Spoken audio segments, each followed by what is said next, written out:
Muy buena tarde. Tenemos la grata presencia del doctor Emilio Roger Ciurana, nuestro conferencista internacional invitado al primer simposio internacional sobre educación y complejidad. El profesor Ciurana viene de España, es profesor en la Universidad de Valladolid y hasta donde nos ha motivado su grata presencia. Es la segunda vez que nos acompaña acá en nuestra Universidad Católica de Manizales, ya que en el año de 2006 tuvimos el primer Congreso Internacional de Pensamiento Complejo. Él en su momento nos hizo el honor, dado que es líder de la Cátedra de Transdisciplinariedad en la Universidad de Valladolid. Muy bienvenido, doctor Emilio. Además nos acompañan en este conversatorio nuestra muy apreciada decana, la hermana Luz Mary Chaverra Rodríguez, decana de la Facultad de Educación, la doctora Olga Lucía Fernández, profesora de la Maestría en Educación, coordinadora del campo de conocimiento en Educación y Democracia, y nuestro querido doctor Samuel Agudelo. Él es el líder del Grupo de Investigación Alfa y lidera también la línea de Educación y Desarrollo. ¿Quién les habla? Silvio Cardona González. Yo soy el director de posgrado de la Universidad Católica de Manizales y hago parte de las ejecutorias de la maestría en educación y del proyecto de doctorado en educación. Pues muy bienvenido, doctor Emilio Roger. Damos la palabra al doctor Samuel para que nos inicie el conversatorio y podemos cruzarnos la conversación de manera muy informal.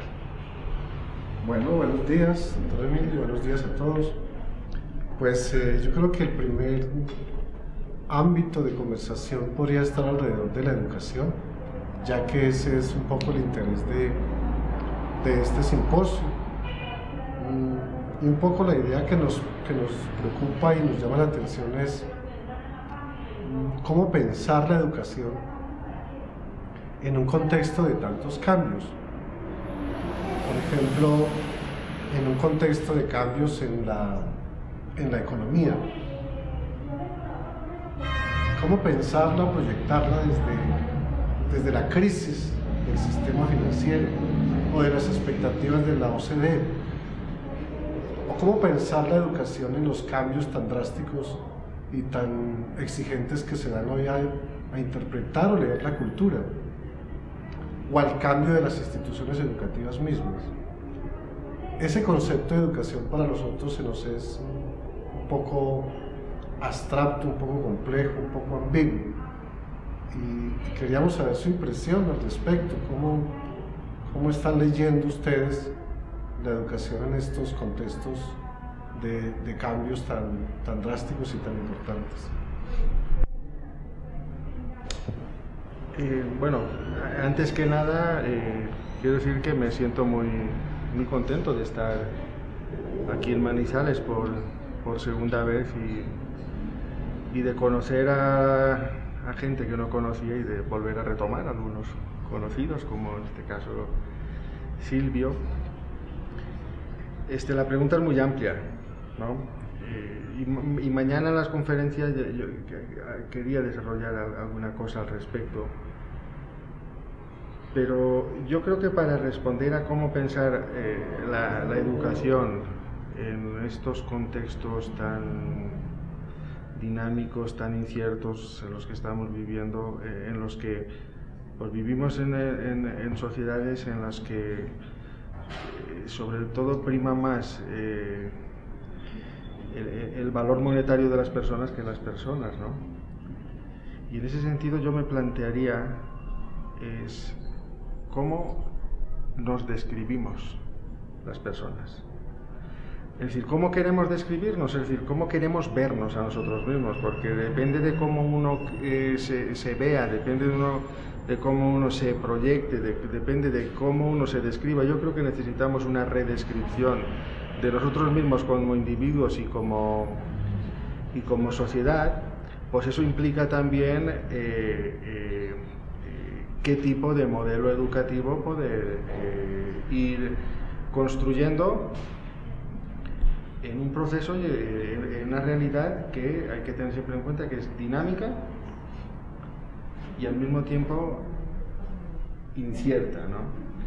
Y en ese sentido yo creo que la institución educativa de alguna manera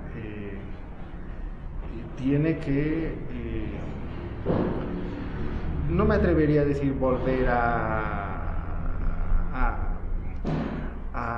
retomar las humanidades tal cual se concibieron pues, hace 2000 años, pero sí que habría que retomar lo que era el proyecto de las humanidades en su esencia, que era el dar la respuesta a cómo queremos vivir, ¿no? Y en ese sentido yo creo que la educación debería privilegiar sobre todo el ser frente al tener, ¿no? Y en ese sentido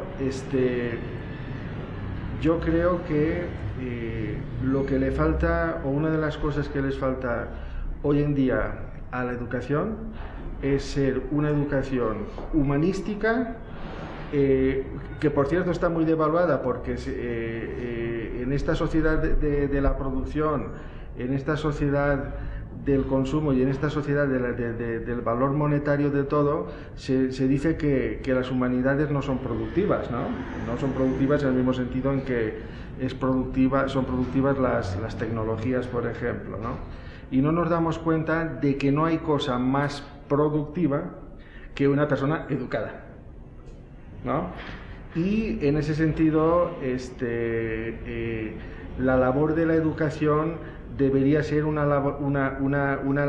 entre otras labores, pero debería privilegiar también desde un punto de vista fundamental una educación para el ser ciudadano, porque en última instancia, ¿de qué nos puede servir en un país tener muchos premios Nobel, por ejemplo, si se diese el caso, si no son buenos ciudadanos? Y en ese sentido es en el que digo que de lo que se trataría es de volver a privilegiar el ser, un ser en devenir frente al tener. Necesitamos una redescripción de nosotros mismos cuando estamos instalados, por ejemplo, en Europa, todo lo que es la Universidad de Bolonia, etcétera, etcétera, prácticamente está tratando de capacitar en todo, menos en lo que seguramente habría que capacitar, es en nuestra capacidad de creación humanística. Unas humanidades que están constantemente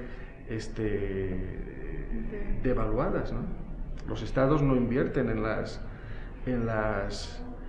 humanidades, ¿no? Y un estado que no invierte en las humanidades es un estado que no tiene futuro porque sus individuos son incultos, ¿no? Bien, esa exigencia, de alguna manera, ese reclamo de la vuelta a las humanidades también supone una manera de pensar distinta, o al menos alternativa. La apertura a las ciencias nos implica pensar un poco también que de la sociología o de la economía o la política, pues abrirnos a la cultura, a la antropología, a las ciencias del hombre. Edgar Morin, por ejemplo, ha puesto de presente una manera de pensar que haga justamente o que lleven a cabo justamente estas reformas. ¿Cuál podría ser la lectura que Edgar Morin también nos señala, nos indica desde la perspectiva del pensamiento complejo, como una alternativa también para pensar lo humano desde lo humano, y no solamente lo humano desde la tecnocracia o la burocracia económica? Bueno, pero Edgar Morin dice una cosa que yo creo que es una de las ideas básicas para lo que es el cambio educativo. Si hay un cambio educativo, puede haber un cambio político. Cuando digo político, polis, un cambio social, ¿no? No me refiero a los partidos políticos, un cambio social general, y es que no podemos cambiar si no cambiamos, antes que nada, nuestra forma de mirar, si no cambiamos la mirada. Y el problema cuando uno ve es no solo el ver, sino el saber ver, es decir, con qué gafas intelectuales estás viendo las cosas, ¿no? ¿Y qué es lo que ocurre? Pues yo creo que empíricamente podemos constatar, pues si vemos el estado del mundo hoy en día, que la forma de leer la realidad hoy en día, esta forma economicista, neoliberal, etcétera, etcétera, que se aplica a todo, no solamente a la economía, sino a la política, a las relaciones humanas, a todo, es una forma muy reduccionista que hace mucho daño en las relaciones humanas, ¿no? Y en ese sentido, la base pues si hablamos del pensamiento complejo, ¿no? A donde apunta todo es a reformar la estructura de pensamiento, porque si tú cambias tu forma de pensar, cambias tu forma de actuar, ¿no? Y en ese sentido yo pienso que es bueno que invirtamos, no sé si aquí se usa esa expresión, pero en España, por ejemplo, se dice, mira, dime cómo piensas y te diré cómo eres. No sé si aquí se dice. Yo creo que eso es un error, es falso. Yo creo que se trata de invertir eso. Mira cómo actúa esta persona y de ahí deducirás cuál es su estructura de pensamiento. Porque si yo te digo cómo pienso, de ahí no puedes deducir cómo soy. Porque yo puedo decir, soy tal, tal, tal, tal, y a lo mejor actúo de otro modo. Es como, por regla general, todo el mundo es demócrata, todo el mundo cree en la igualdad de sexos, todo el mundo tal, pero en la realidad pues hay mucho machismo, hay mucha falta de capacidad democrática, etcétera. ¿Y qué es lo que ocurre? Que empíricamente sí que podemos ver a partir de las manifestaciones cómo piensa la gente, ¿no? Y yo creo que la capacidad de una estructura de pensamiento se prueba, insisto, no a priori, sino empíricamente. Y en ese sentido, yo creo que es muy fácil de demostrar que si las personas nos relacionamos unos con otros desde una perspectiva poliscópica, desde una perspectiva abierta, desde una perspectiva integradora, desde una perspectiva dialógica, es más fácil que consigamos relaciones humanas más amables, y la palabra amabilidad es bueno decirla, ¿no? Con más calidad, que si nos vemos unos a otros pues por medio de identidades excluyentes, si nos concebimos a nosotros mismos como que somos una identidad sustancial, estática, etcétera, etcétera, ¿no? Y en ese sentido, para retomar la idea de Edgar Morin y tal, la forma de pensar de una persona o de una sociedad o tal se muestra en sus manifestaciones, y las manifestaciones que estamos viendo hoy en día en el mundo político, en el mundo económico, etcétera, etcétera, son manifestaciones bastante lamentables, basadas en que se piensa la realidad de una manera muy reduccionista y de una manera muy idealista, ¿no? Y el idealismo, por ejemplo, del neoliberalismo actual es que cuando se aplican las recetas neoliberales y la realidad no responde, se piensa que es que la que está mal es la realidad y no la receta, ¿no? Es como cuando, ¿qué tipo de médico sería aquel que aplica un fármaco y si no cura al enfermo le dice al enfermo, oiga, es que usted algo le pasa para que se fármaco, pero el fármaco, la receta está bien hecha. Y claro, en ese sentido, la ceguera política que estamos viviendo a nivel general basada en una descripción del ser humano reducido a que pensamos que los únicos problemas que tiene el ser humano son problemas económicos, que claro que todos tenemos problemas económicos y tal, pero no nos damos cuenta de que la economía está mal, pero no es por un problema económico, sino por un problema moral. Es decir, porque perdón, porque en última instancia no somos capaces de aplicar una visión ética y una visión humanística a las relaciones humanas solamente reducidas a un puro valor monetario, y eso, insisto, depende de cómo nos describamos a nosotros mismos. ¿De qué se trata? ¿De que los hospitales funcionen peor y a menor rendimiento porque así reducimos costos? ¿Cuál es la ganancia social? A lo mejor de lo que se trata es de ver cómo manejamos el dinero de otro modo. ¿Por qué no reducimos costos en comprar menos armamento o mil otras cosas? Luego, entonces, ahí también hay intereses políticos muy definidos, ¿no? Pero en última instancia es un problema de estructura, porque hoy en día se habla mucho de innovación, de sociedades emergentes y tal, y yo me pregunto, cuando hablamos de sociedades emergentes, ¿de qué estamos hablando? De tener buenas carreteras, de tener buenas autopistas, de tener buenos aeropuertos. ¿Y de qué nos sirve tener buenas carreteras, buenas autopistas, buenos aeropuertos, si resulta que la capacidad cultural, la capacidad política de la gente es bastante lamentable, cosa que ocurre, por ejemplo, en España, que tenemos unas autovías magníficas, ¿no? Y estamos viviendo una crisis no solamente económica, sino política y de valores absolutamente lamentable. Luego, entonces, la emergencia no está solo en tener buenas autopistas, sino en tener buena educación. Profesor Ciorana, esto implica unos desafíos para la formación de educadores del siglo XXI. Sí.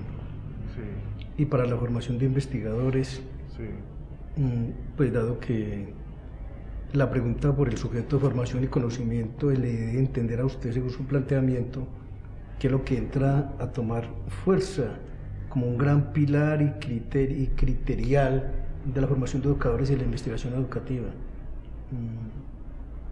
Porque a esto se le sumaría qué va a pasar con las otras educaciones, con los otros actores que también educan, que posiblemente no están formados como sí formaríamos nosotros a nuestros maestros en las facultades de educación, los programas de maestría y doctorado. Pero esa otra franja de otras educaciones, ¿quién? ¿O es que nosotros los maestros que nos formamos en las facultades y en nuestra maestría y el doctorado nos correspondería entonces a su vez trabajar con esa otra franja de actores sociales que también tienen que ver con las otras educaciones? Porque esto es un tejido que se sale de la escuela, se sale del aula y se lanza a la sociedad. Quisiera de pronto alguna pista de posibilidad para también seguir discutiéndolo en el programa de maestría, los programas de doctorado, con los investigadores. Bueno, pero es que en realidad, claro, la educación es un problema político. Y cuando digo político, insisto, polis, no de partidos políticos y tal. Y volvemos otra vez a lo que yo antes decía. ¿Cómo queremos vivir la gente? ¿Qué tipo de sociedad queremos vivir? ¿En qué tipo de estados queremos en qué tipo de estados queremos vivir, ¿no? Y claro, y ahí hay un problema, hasta qué punto es soluble, se puede resolver o no a corto, medio plazo y tal, pero yo me lo planteo de otro modo. Yo creo que una de las labores de la institución educativa o en este caso de la universidad es, digámoslo así, aportar desde el punto de vista, como decía antes, incluso epistemológicamente, ¿no?, una estructura de pensamiento que nos ayude a leer la realidad. Porque la realidad es una realidad construida y que nos ayude a leer los usos que se hacen del lenguaje, porque en última instancia el poder es poder porque es capaz de imponer una serie de discursos, una serie de significados a a las palabras, ¿no? Y en ese sentido, la universidad yo creo que tiene la obligación, ¿no?, y creo que es uno de los grandes favores que le puede hacer a la sociedad, la educación, de desvelar tanta manipulación lingüística, tanto uso del poder de un modo, digámoslo así, muy interesado. Y no es una cosa que yo diga porque que soy muy moderno. Si leéis a Kant, el texto famoso de Pedagogía de Kant, Kant dice, una persona es lo que la educación hace de él, ¿no? Y luego en unos párrafos más adelante dice, pero claro, resulta que lo más valioso de la persona es su capacidad. Él habla de la perfección para Kant, la libertad, la civilidad, los valores cívicos generales, etcétera, etcétera, pero al mismo tiempo dice, y las autoridades deberían preocuparse por fomentar ese experimento de la educación y no tanto por servir a sus propios intereses políticos, que es lo que están haciendo las autoridades.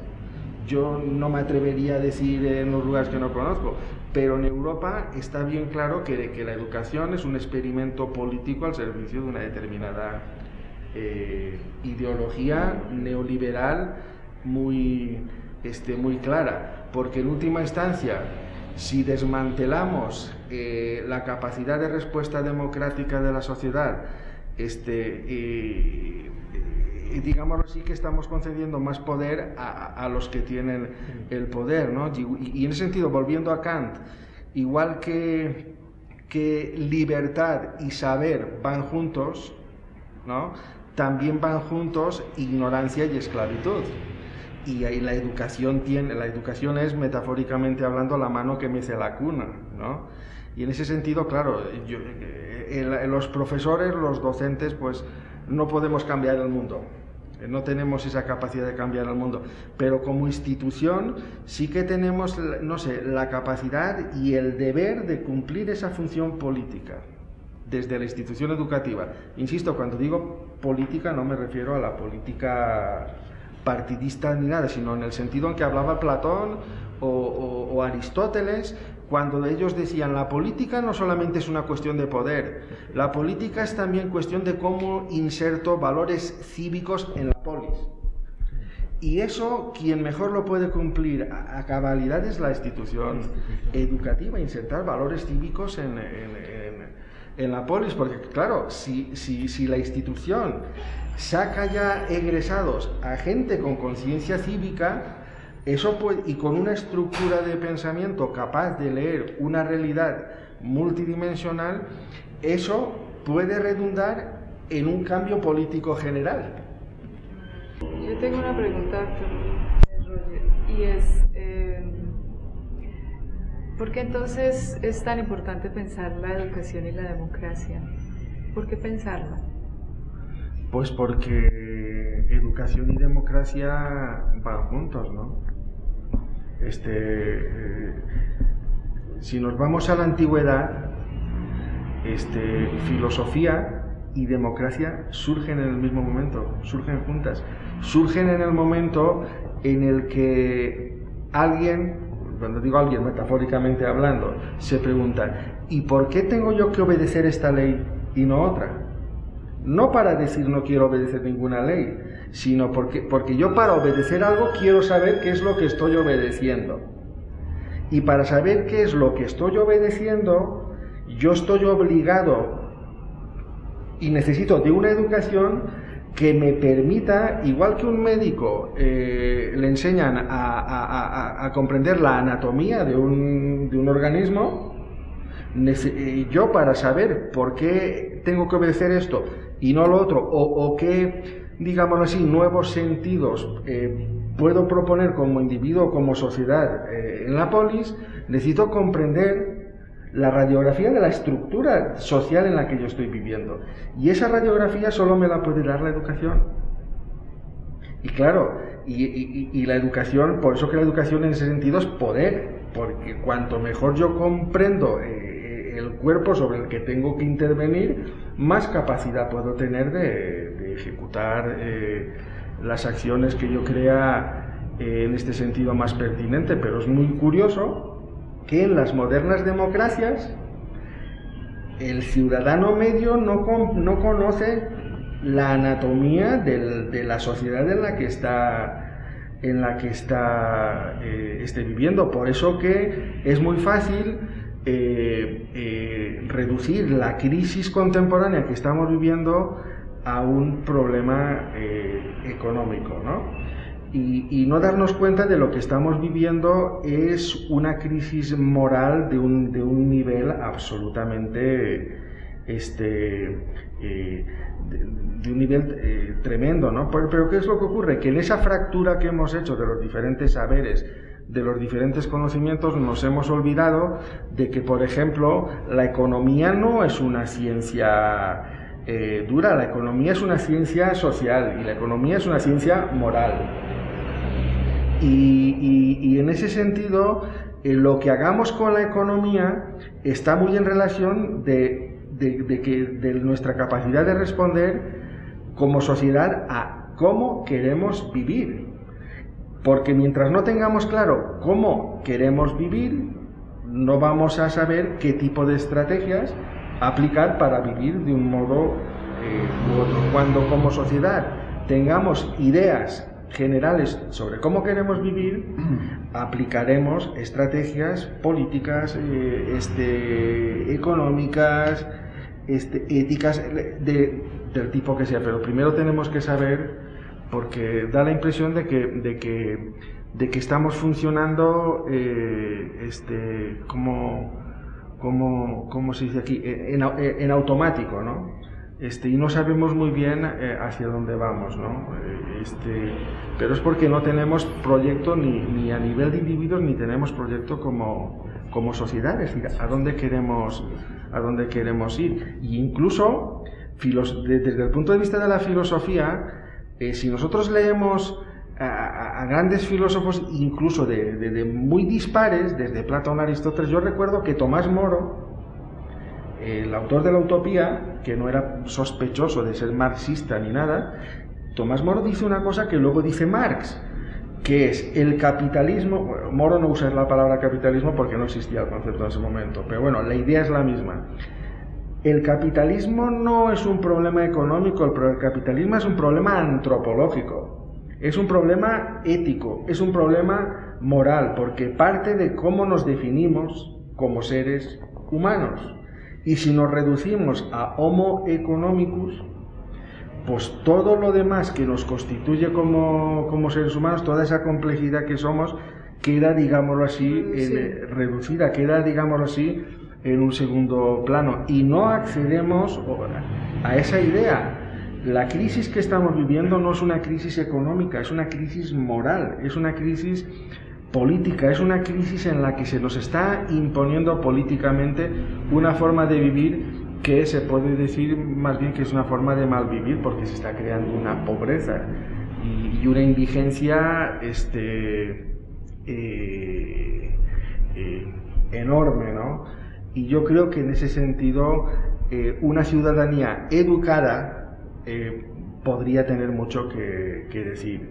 Lo que pasa es que vivimos sociedades en las que la ciudadanía está educada solamente en el obedecer y sobre todo en el miedo. Vivimos en sociedades absolutamente atemorizadas, con miedo, digámoslo así, a abrir la puerta y ver qué es lo que hay al otro lado de la casa, ¿no? Con miedo a experimentar otro tipo otras posibilidades, ¿no? Otro tipo de nuevos, otros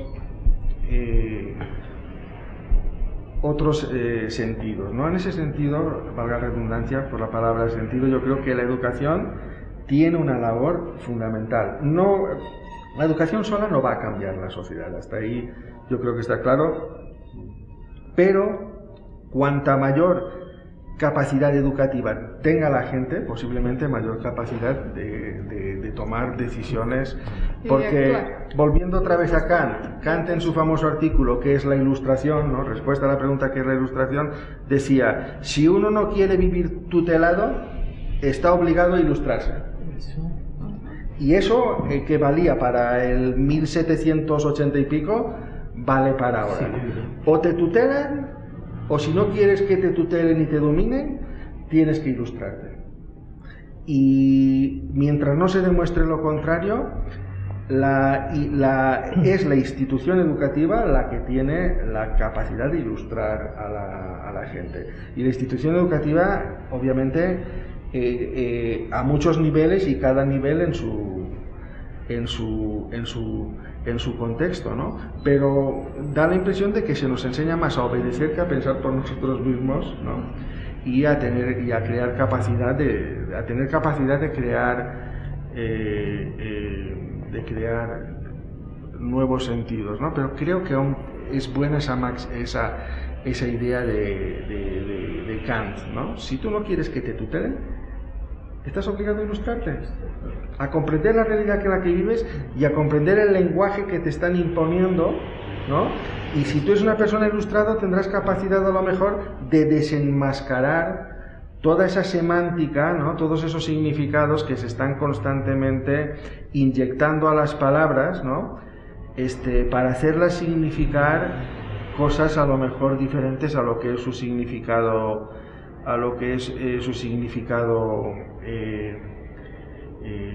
original, ¿no? Y claro, por eso que en última instancia al poder le interesa constantemente ir haciendo ir significando y resignificando el lenguaje constantemente, ¿no? Y así ahora, por ejemplo, en España el Ministerio de Trabajo, pues hay mucha emigración, ¿no? Sobre todo de jóvenes y tal, a lo que toda la vida ha sido ya emigrar por necesidad laboral. Ahora se le llama movilidad exterior. Hay mucha movilidad exterior de gente joven. Y claro, dices, hombre, pues la lectura no es la misma, porque uno puede pensar movilidad exterior de gente joven, pues fíjate, se van a estudiar a otras universidades o lo que sea. No, es emigración pura y dura, como cuando hace X años la gente se iba, los proletarios, a trabajar a otro sitio porque en su lugar de origen pues no había. O cuando se nos dice, miren ustedes, cuanta más austeridad, cuanto más impuestos, cuanto más resulta que la sociedad a futuro irá mejor. Y lo único que vemos es que cada vez hay más paro, cada vez los derechos sociales se van perdiendo a todo correr, la sanidad, la educación, etcétera, etcétera, va languideciendo, y al mismo tiempo están diciendo que eso es lo mejor que nos puede ocurrir. Una sociedad culta no permitiría semejante tropelía, o cuando se nos dice, mire, es que estas políticas que estamos aplicando van a contribuir a acabar con el paro, y eso te lo dicen el mismo día que hay 6 millones de parados y que mañana hay más y más, y al mismo tiempo ¿qué ocurre? Que es la manipulación del lenguaje y la falta de comprensión de la gente. Que por ejemplo, cuando una cosa es que nos hablen, es que políticas de austeridad, pues bien, a lo mejor hay que ser austeros en muchas cosas, pero eso es como cuando va uno al médico y le dice, mira, usted tiene colesterol y pues tiene que rebajar la ingesta de grasas o lo que sea. Pero otra cosa es que si el médico le dijese al enfermo, usted tiene colesterol, y para reducir el colesterol lo mejor es que no coma nada. Sí, acabas muriéndote y acabas con el problema del colesterol. Es lo que está haciendo. Es decir, ese absoluto sometimiento a tanto sufrimiento, a tanta inanición, etcétera, que se está produciendo en nombre supuestamente de un futuro radiante, ¿no? Y de una salida de una crisis que se podría a lo mejor intentar salir de esa crisis de otro modo. ¿Por qué no?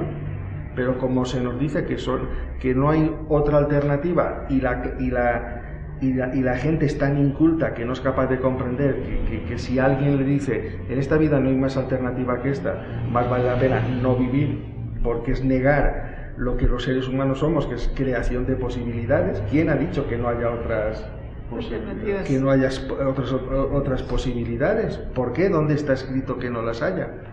Pero la labor igual que el poder hace una pedagogía del miedo y por medio de ese miedo crea sumisión y obediencia, la institución educativa, dentro de su nivel, puede hacer una pedagogía de la libertad. Puede hacer una pedagogía del empoderamiento de la gente, porque hay una cosa que yo creo que es evidente: solo se puede salir de esta crisis moral a la que está sometido el mundo, y digo moral, no económica, porque la crisis económica se deduce de esa crisis moral que estamos viviendo. Solo se puede salir de una crisis moral remoralizando a la gente, inyectando dosis de humanismo allí donde lo único que estamos viendo es un reduccionismo y una unidimensionalización monetaria, economicista, etcétera. Es decir, en lugar de la economía estar al servicio de la sociedad, es la sociedad la que está al servicio de una economía manejada por unos lobbies económicos muy potentes y muy concretos, ¿no? Porque en última instancia vivimos en sociedades en las que hemos invertido el proyecto de la Ilustración. El proyecto de la Ilustración y de la Revolución Francesa era situar en el centro de la polis al ciudadano. Ese ciudadano capaz de determinar cómo quiere vivir, qué tipo de economía necesita para vivir, cómo quiere vivir, etc. Hoy en día hemos expulsado al ciudadano del centro de la polis y hemos situado a la economía, dicho claramente, a los bancos, etcétera, etcétera. ¿Quieres? Pues nos ha quedado un poco más claro la principal transformación que se puede generar cuando se educa desde la perspectiva del pensamiento complejo, que es la transformación de la manera de pensar en las personas. Que usted nos ha dicho que cuando se transforma el pensamiento, se transforma la vida, y es de la forma como las personas pueden transformar sociedades. Nosotros en cierta manera podemos sentir como un poquito de tranquilidad, porque la mayoría de los egresados de la maestría dan testimonio de la transformación en su manera de pensar que generó el pasar por el programa de la maestría en educación. Pero quisiera que nos hablara un poco de las posibilidades de diálogo y de apuestas comunes entre quienes viven, piensan y educan desde la perspectiva del pensamiento complejo, con quienes viven y educan con otro tipo de perspectivas de pensamiento. Ese diálogo y esas apuestas comunes que se pueden establecer entre esas diferentes perspectivas de pensamiento. Yo creo que la principal perspectiva, es decir, hacia donde habría lo que habría que tener claro es que de lo que se trata es de pensamiento, es decir, de que no confundamos epistemología con ontología, es decir, la realidad ni es simple ni es compleja, lo que es simple o es complejo es el acercamiento que uno, cómo lee uno la realidad. Las relaciones humanas no son ni complejas, ni complicadas, ni simples. Las complejizamos, las simplificamos, o las destruimos, o las ganamos nosotros mismos, ¿no? Y en ese sentido, más que hipostasiar el pensamiento complejo, como si dijésemos, es que el resto de o dogmatizar, como si dijésemos, es que el resto de los pensamientos no son válidos. Yo creo que la validez o invalidez de un pensar se muestra en su capacidad empírica. Es decir, en cómo te sientes en tus relaciones pensando de un modo o de otro modo. Y yo, hasta donde me alcanza la razón, yo pienso que las relaciones humanas pueden ser relaciones más cálidas, más amables, más humanistas, si los seres humanos somos capaces de pensar de una forma religante, así pensamos de una forma fanática o de una forma dogmática o de una forma excluyente, ¿no? Y en ese sentido, pues incluso sería necesario que modificásemos incluso nuestra forma de hablar, nuestra forma de dirigirnos, nuestra forma de usar el lenguaje. Pero por usar una idea que usa también mucho Edgar Morin, citando a un filósofo famoso que es Pascal. Cuando Edgar cita a Pascal, cuando Pascal dice el bien pensar es la base de la ética.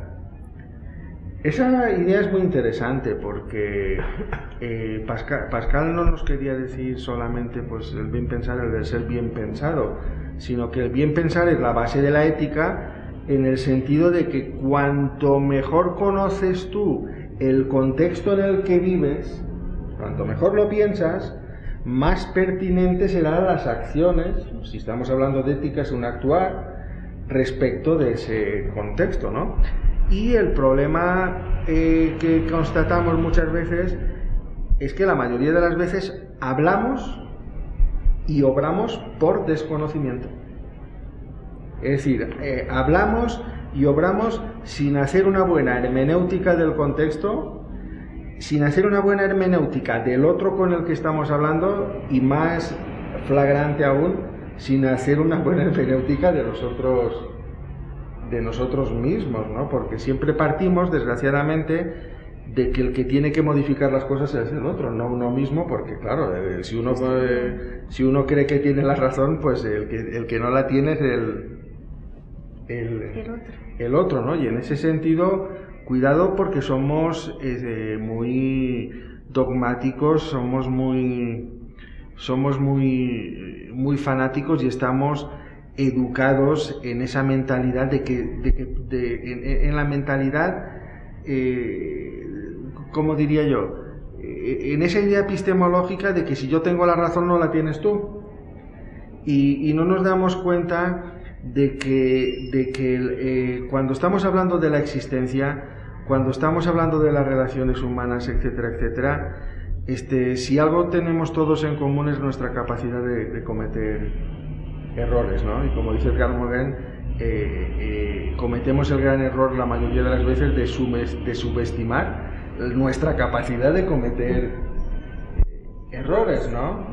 Y en ese sentido yo creo que la pertinencia de un pensar desde esta perspectiva, ¿no? de la complejidad, es que al menos es un pensamiento abierto a la escucha del otro, pero también vigilante con lo propio, ¿no? Con uno mismo, teniendo en cuenta de que existe y existirá siempre una incertidumbre, ¿no? Ineliminable en nuestras relaciones humanas, en el sentido de que es imposible conocer totalmente al otro, igual que es imposible conocerse totalmente a uno mismo. Es nuestra finitud. Los seres humanos somos finitos, no somos ningún Dios que desde fuera pues pueda contemplar a la perfección el sistema, ¿no? Y en ese sentido, si nosotros tomamos conciencia de nuestra finitud, ¿no? Si nosotros podemos ser, digámoslo así, un pensar complejo, yo creo que lo que nos hace es más humildes, y yo creo que eso es bastante, respecto de estos pensamientos tan pagados de sí mismos, ¿no? Que nos dicen la racionalidad es esto, la racionalidad es lo otro, y van produciendo exclusiones, pues que si vamos a leer lo que es la historia del pensamiento, la historia de la filosofía, yo creo que ya deberíamos tener bien a las claras que no hay ningún filósofo que haya sido totalmente racional, ni hay ningún filósofo que haya sido totalmente irracional, ¿no? Es decir, de lo que se trata es de ver de qué manera podemos ir aproximándonos críticamente, ¿no? Autocríticamente a construir modelos de pensamiento lo más abiertos posibles, los más perspectivistas posibles, y desde luego, más que separar, lo más incluyentes posibles, ¿no? Porque yo creo que yo por lo menos me mantengo en esa perspectiva de aquella filosofía clásica, del pensamiento helenístico, cuando filósofos como los estoicos y los epicúreos y tal nos enseñaban una cosa: si la filosofía es un fármaco del alma, es cuidado del alma, ¿no? No solo se trata de vivir para pensar, se trata también de pensar para vivir. Y yo creo que nos hace mucha falta retomar esa idea de qué sirve el pensamiento, de qué sirve la filosofía, si no es para construir una mejor y una mayor calidad de vida, no solo a nivel individual, sino a nivel colectivo. Bueno, pues no es agotar la gran oportunidad de compartir el conversatorio con el doctor Emilio Roger. Vamos a tener la oportunidad de continuar como en este banquete, desde las provocaciones, las conferencias centrales, desde las mesas de trabajo y desde el panel de cierre. Y bueno, y seguramente van a quedar muchas preguntas interesantes para que la maestría, nuestros estudiantes en los colectivos de investigación, pues sigan continuando con este tejido de discusión y reflexión. Porque también muy rápido se pone el asunto de que hay que desentrañar, bueno, de dónde estamos parados para el pensamiento complejo. Si es desde la epistemología, si es desde una cosmovisión, si es desde un método, si es de una forma de vida. Asuntos que la maestría tendrá que seguir trabajando con mucha fuerza, porque al menos responsablemente he dicho que la formación y la investigación para ello está privilegiando una forma, unas lógicas, y sobre ellas tiene que dar cuenta también, yo creo que como asunto de la ciencia, como asunto de la sociedad. Pues gracias, doctor Emilio Roger, por estas provocaciones que siguen siendo alimento para la fuente de discusión de nuestros programas en la universidad. Muchas gracias. Muchas gracias. Gracias.